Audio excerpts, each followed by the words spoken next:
यहाँ पिछड़ते नजर आ रहे हैं। पूर्णिया में इस बार महागठबंधन का पलड़ा भारी दिख रहा है। अब बढ़ते हैं पश्चिमी चंपारण जिले की ओर।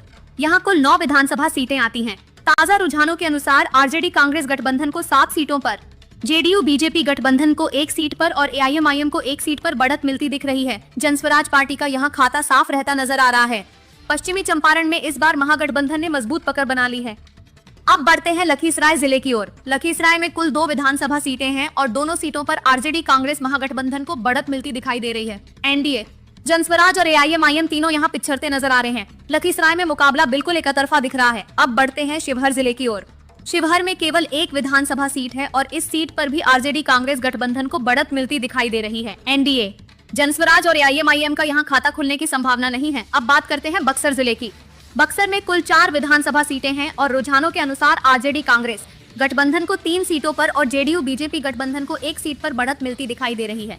जनस्वराज और एआईएमआईएम यहाँ पिछड़ते हुए नजर आ रहे हैं। बक्सर में इस बार महागठबंधन का पलड़ा भारी है और एनडीए को नुकसान उठाना पड़ सकता है। चलिए दोस्तों, सबसे पहले बात कर लेते हैं बिहार के गया जिले की। गया जिले में कुल 10 विधानसभा सीटें आती हैं।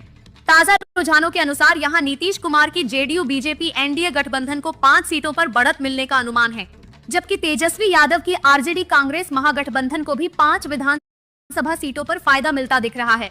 जनस्वराज पार्टी और एआईएमआईएम दोनों का खाता यहाँ खुलता नहीं दिख रहा। गया में इस बार मुकाबला एकदम सीधी टक्कर का है, जहां दोनों बड़े गठबंधन बराबर की होड़ में दिख रहे हैं। अब बढ़ते हैं औरंगाबाद जिले की तरफ।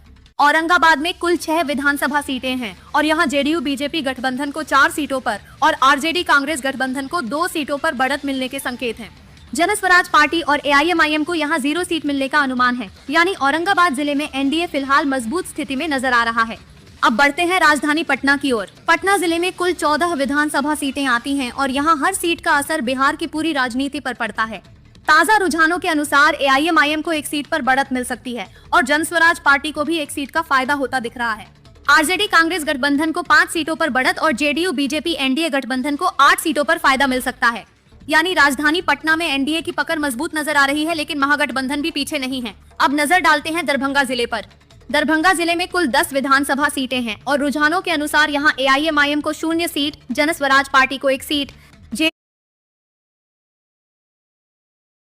जेडीयू बीजेपी गठबंधन को 5 सीटें और आरजेडी कांग्रेस गठबंधन को 4 सीटें मिलती दिख रही हैं।